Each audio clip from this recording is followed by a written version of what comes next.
The FBI and the police agencies of government after 9/11 developed a formula for creating terrorists, manufacturing terrorists. And you might ask, well, why would they want to do that? Well, the answer is simple. There was a giant river of cash that went to these police agencies in the aftermath of 9/11 to stop terrorism. And yet the foreign terrorists that this money was given to stop weren't seemingly doing anything. In fact, you probably did, and I did, expect more 9/11s, more attempted 9/11s, but that just wasn't happening. It could be because the U.S. bombing of the Taliban in Afghanistan, the attacks on Al-Qaeda abroad, immobilized that terrorist operation abroad, at least temporarily. They couldn't really pull it off. And so the FBI was like, wait a minute, the American public sort of has this fear, they're looking for terrorism. Why don't we sort of meet that demand by creating terrorists? I mean, it's an awful thing to do, and it's obviously deeply cynical, and it's actually wicked. Why? Because you're framing people for something they wouldn't otherwise do. And the formula, goes kind of like this. Let's find a couple of, angry Syrian students at NYU or at some college out in Chicago. And these guys don't like America. They're making anti-American slogans. But let's implant some FBI informants in the group who look like them. And Muslim guys, but on the FBI payroll. And the job of the Muslim guys is to stoke these guys into wanting to be terrorists. So they'll say things like, well, Muhammad, you keep talking about how you hate the U.S. Have you ever thought of joining ISIS? And the guy's like, well, no, I'm going to join ISIS. Well, why not? You're a big talker. Why don't you put your actions behind your mouth? Well, okay, I'll join ISIS, but how do I join ISIS? Well, guess what? They have a training camp coming up next year in Pakistan. Maybe you can go. Oh, no, I can't go to a training camp in Pakistan. I don't have a passport. I live with my mom. I don't have any money. I can't go to Pakistan. It's ridiculous. Well, it's not so ridiculous. It turns out that the training camp is in the summer. You don't have classes at that time. And what if we helped you to get a passport? How will you do that? Well, it's very easy. We'll just help you apply and get a passport and so on. And how much money do you have? Well, I only have $800. Well, a ticket's going to be a little bit more than that. But guess what? If you come do some work with us, we will provide you with the balance of the money. You're now going to be able to afford a passport. You can go down there. It's going to be a life-changing experience.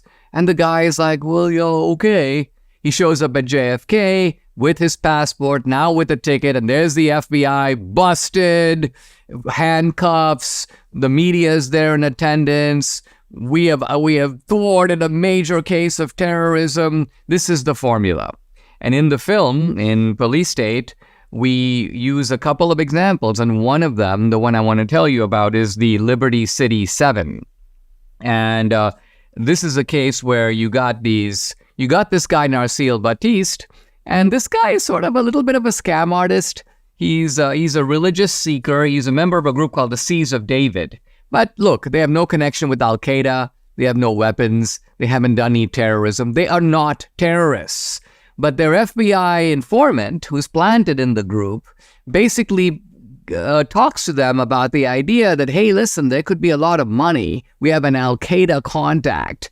And let's shake the guy down and get some money. And these guys are like, they're in construction. They're like, we could use some money for our struggling construction business. So they go along with this supposed Al-Qaeda guy. And their idea is to sort of con some money out of him. The Al-Qaeda guy is going to pay for a terrorist action that these guys really have no either ability or interest or don't even plan to carry out. But they want to take the money. They're presumably going to just disappear once they get the money. Little do they know. So they're trying to pull a scam on Al-Qaeda, which is really dumb.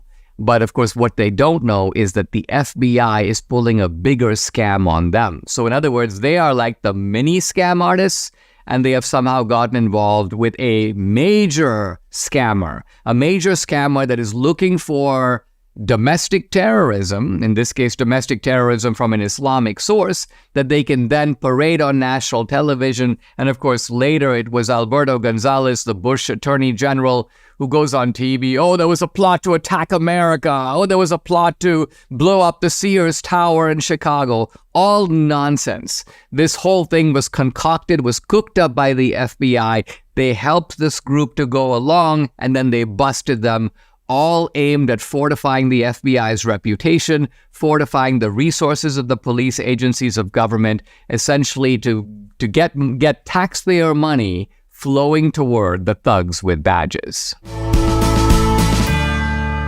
Recently, the G20 group announced it welcomed the discussion of the effects of implementing central bank digital currencies in their current countries. These digital currencies could allow the government to track every purchase you make. They could allow officials to prohibit you from purchasing certain stuff, or easily freeze or seize part or all of your money. In essence, they give the government control over your finances. Not good. Concerned Americans are diversifying their assets into physical gold with the help of Birch Gold Group. If you want a physical asset held in a tax-sheltered retirement account, you should call Birch Gold. Debbie and I, customers, we buy our gold through Birch Gold.